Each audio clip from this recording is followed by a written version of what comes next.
আসসালামু আলাইকুম সবাইকে। আশা করছি আপনারা সবাই ভালো আছেন। টপ 100 ফ্যাশনের নতুন আরেকটি টিউটোরিয়ালে আপনাদেরকে স্বাগতম। আজকের টিউটোরিয়ালে আমরা দেখব হচ্ছে কিভাবে এই সুন্দর ড্রেসটাকে আপনারা এই ক্যাটালগ ড্রেসটাকে স্টেপ বাই স্টেপ ওয়েতে কাটিং করতে পারেন এবং সেটাকে স্টিচিং টিউটোরিয়াল অবশ্যই আমার চ্যানেলে আসবে। সেটা দেখার জন্য অবশ্যই আমার চ্যানেলে অ্যাক্টিভ থাকতে হবে, ফেসবুক পেজটাকে ফলো করে সাথেই থাকবেন। তাহলে আমরা ভিডিওটা স্টার্ট করি।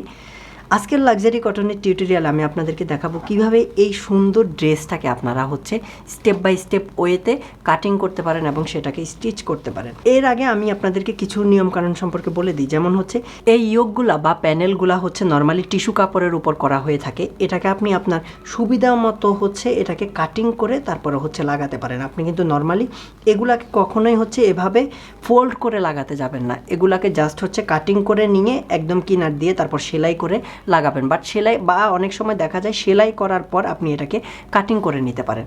আর তার আগে আরেকটা কাজ হচ্ছে এটাকে কিন্তু নর্মালি কাগজের উপর করা হয়। তো কাগজের উপর করলে অবশ্যই আপনি সেলাই করার আগে ভেতর থেকে এই কাগজগুলো অবশ্যই খুলে নেবেন, না হলে পরবর্তীতে সমস্যা দেখা দিবে। বা হচ্ছে দেখা যাবে কি আপনি যখন ধুবেন, ধোয়ার পরে এই কাগজগুলো এক পাশে গিয়ে জড়ো হয়ে থাকবে, তখন সেটা খারাপ লাগবে। আর এই কাগজ সহ যদি আপনি এটাকে সেলাই করেন তখন এটার লুকটাই অন্যরকম দেখাবে, একদম খারাপ দেখাবে। তো অবশ্যই সেটা আপনারা মাথায় রাখবেন। এখানে দুটো প্যানেল আছে, একটা নিচে যাবে আর একটা হচ্ছে গলার নিচ থেকে আসবে। সেটা আমি আপনাদেরকে অবশ্যই দেখাবো কিভাবে লাগাইতে হবে।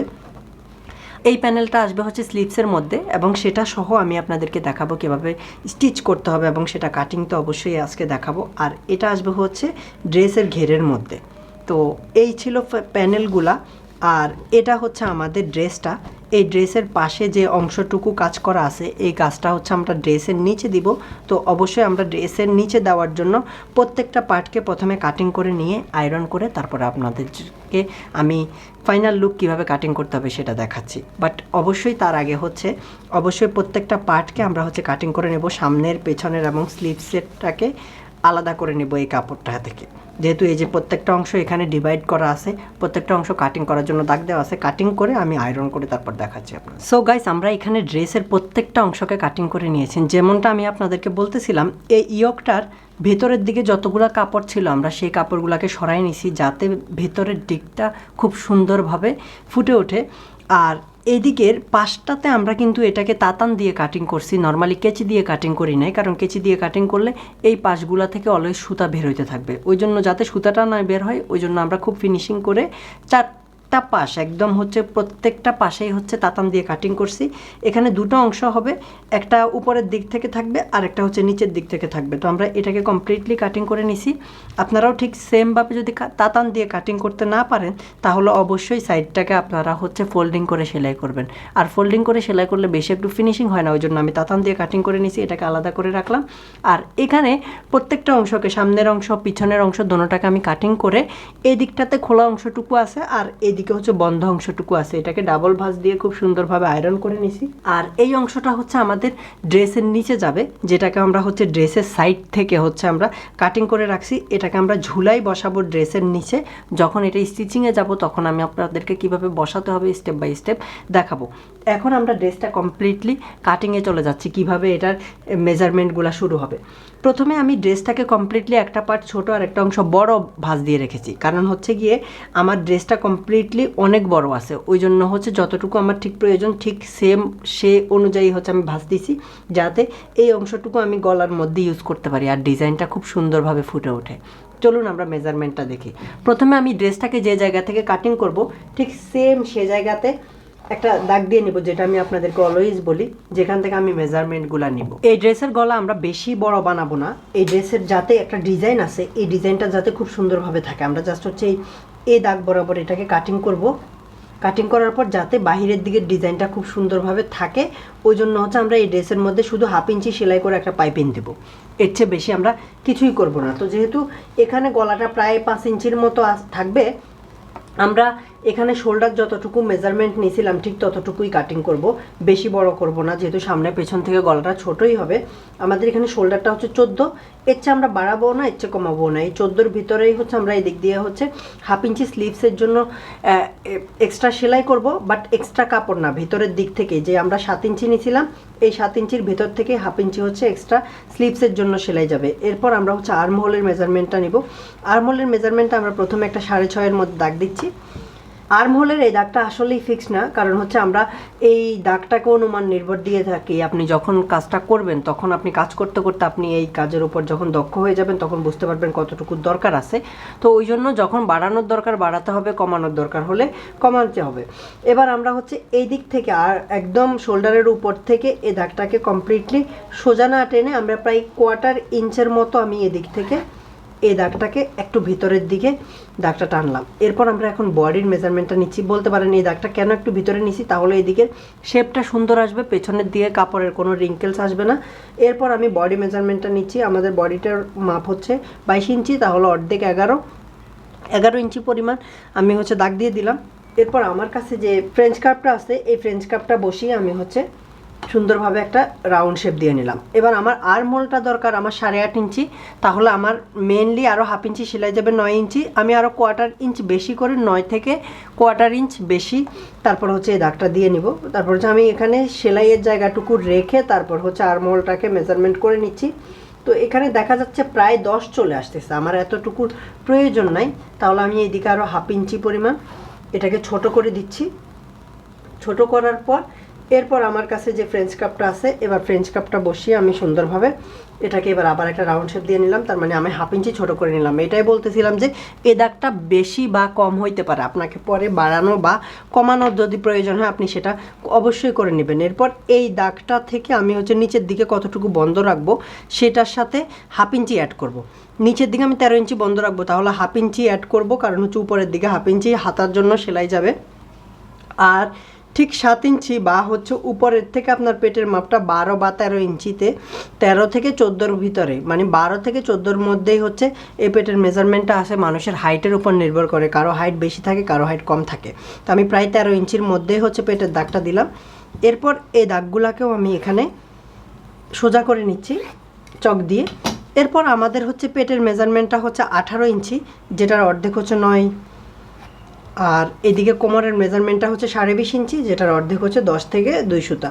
তো আমরা সেটা মেজারমেন্ট করে দাগগুলা দিয়ে দিলাম। এরপর আমার কাছে যে শেপিং স্কেলটা আছে, শেপিং স্কেল দিয়ে আমি এই দাগগুলাকে এখন আবার ফিক্সড করে দিচ্ছি, মানে একটা দাগের সাথে আর একটা জয়েন্ট করে নিলাম কাটিংয়ের আগে। যেহেতু আমার ফ্রেমে আসতেছে না, আমি ড্রেসের নিচের অংশ আপনাদেরকে এখন দেখাইতে পারতেছি না, আমি জাস্ট হচ্ছে এই দাগটা দেওয়ার পরে এটার বাহিরে প্রায় হচ্ছে 1.5 ইঞ্চির মতো রেখে তারপর হচ্ছে কাটিং করে নেব। আর উপরের দিকে যেভাবে দাগ দিছি ঠিক সেমভাবে কাটিংটা করবো আমরা।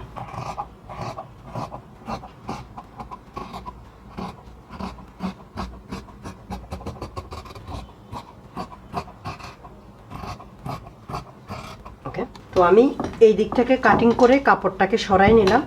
এরপর আমি উপরের দিক থেকে যেটা কাটিং করলাম এই কাপড়টাকে আমি একটু ভাঁজ করে নিয়ে নিচের কাপড়টাকে আগে টেনে নিচ্ছি, কারণ নিচের দিকটা আমি আগে ফিনিশিং করে নিয়ে এরপর অন্যান্য মেজারমেন্টগুলো কাজ করব।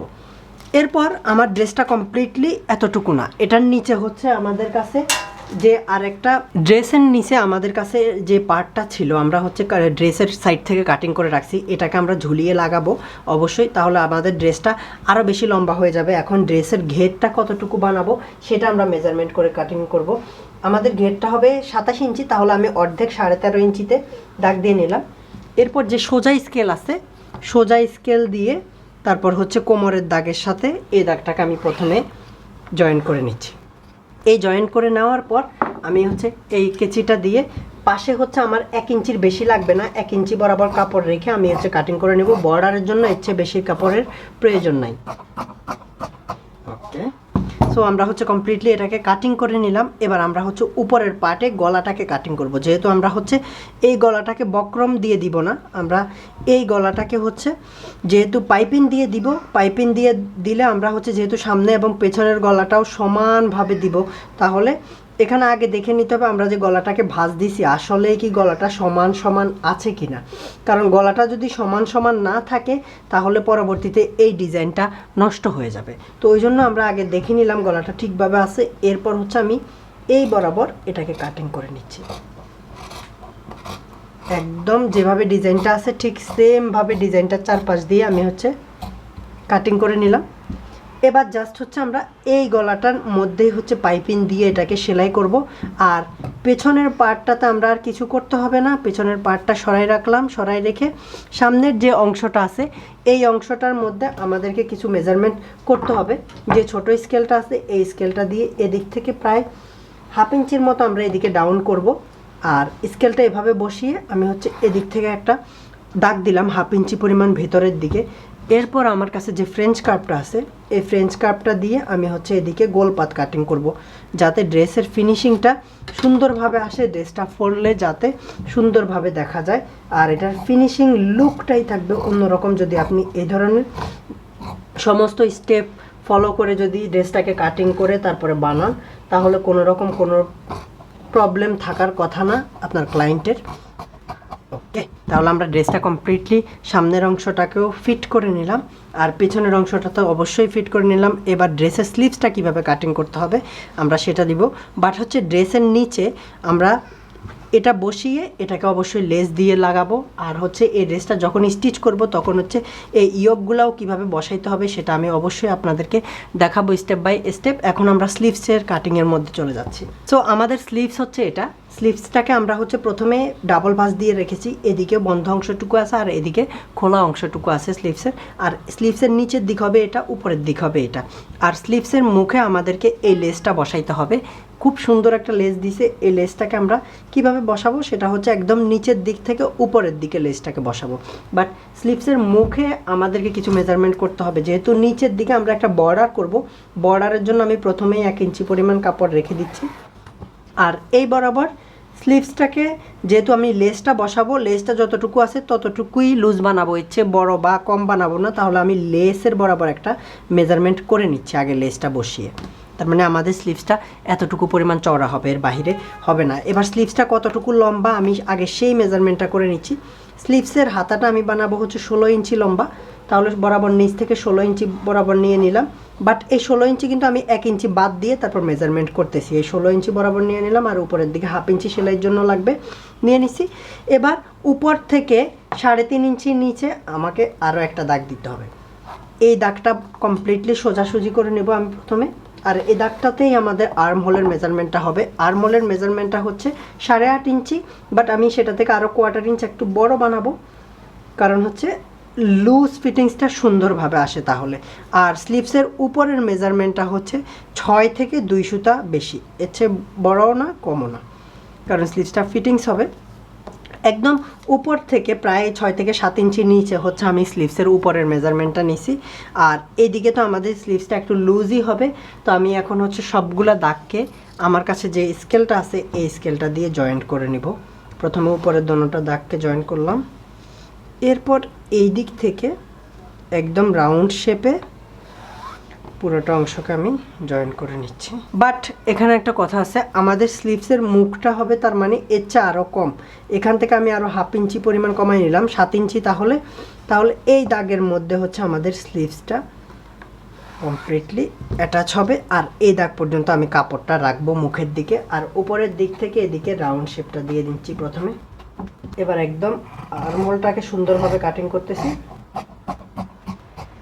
আর এইদিকে আপনারা যতটুকু কাপড় রাখতে চান, আমি বলবো 1 থেকে 1.5 ইঞ্চির বেশি রাখবেন না, তাহলে কাপড়টাকে উল্টানোর পরে ফিনিশিং লুকটা একদম বাজে দেখাবে। আমি এটাকে কাটিং করে নিলাম। আর স্লিভসের মুখে এক্সট্রা কাপড় বেশি নেই, তবে এটাকে সমান করে নিলাম। আর এদিকে আর্মহোলটাকে আমরা এখনই হচ্ছে দাগ দিয়ে রাখতেছি যাতে সেলাই করার সময় সুবিধা হয়। আর এটা হচ্ছে স্লিভসের মিডল পয়েন্টটা। স্লিভসের মধ্যে আমাদেরকে অবশ্যই গোলপাত দিতে হবে, সেটা আমি স্টিচিং করার সময় অলওয়েজ দিয়ে থাকি। আপনারা যদি আগে দিতে চান অবশ্যই আগে দিয়ে রাখতে পারেন, বাট সব কিছু যে আপনি কাটিং করার সময় দিবেন তা কিন্তু না, আপনি স্টিচিং করার সময়ও অনেক কিছু করতে পারেন। তো আমাদের ড্রেসটাকে আমি স্টেপ বাই স্টেপ আপনাদেরকে এভরিথিং দেখানোর ট্রাই করেছি, হোপফুলি আপনারা বুঝতে পারছেন। আর এই স্লিভসের মধ্যে হচ্ছে এই লেসটা আমরা খুব সুন্দরভাবে বসাবো, আর ড্রেসের নিচে হচ্ছে এই লেসটাকে বসাবো। আর এই প্যানেলটাকে আমরা খুব সুন্দরভাবে ঝুলিয়ে কিভাবে লাগাবো, তারপরে হচ্ছে এই ইয়কটাকে কিভাবে লাগাতে হবে, সব কিছু আমি কিন্তু স্টিচিং টিউটোরিয়ালের মধ্যে দেখাবো। সেটা দেখতে আপনারা অবশ্যই ভুলবেন না। আর ভিডিওটা ভালো লাগলে অবশ্যই কিন্তু আমার চ্যানেলটাকে সাবস্ক্রাইব করে রাখবেন আর পাশে থাকা বেল আইকনটি বাজিয়ে রাখবেন ভবিষ্যতের সমস্ত ভিডিওর আপডেট পাওয়ার জন্য। ফেসবুকে কিন্তু আমাকে ফলো করে সাথেই থাকতে পারেন, লিঙ্ক ডেসক্রিপশন বক্সে দেওয়া থাকবে, না হয় আমার চ্যানেলে গেলেই পাবেন। তাহলে দেখা হচ্ছে পরবর্তী ভিডিওতে। সবাই কিন্তু এই ভিডিওটার স্টিচিং টিউটোরিয়ালটা খুব অ্যামেজিং একটা স্টিচিং টিউটোরিয়াল হতে যাচ্ছে, আপনারা সেটা দেখতে ভুলবেন না। সবাই আমার জন্য দোয়া করবেন। দেখা হচ্ছে পরবর্তী ভিডিওতে। আল্লাহ হাফেজ, টাটা।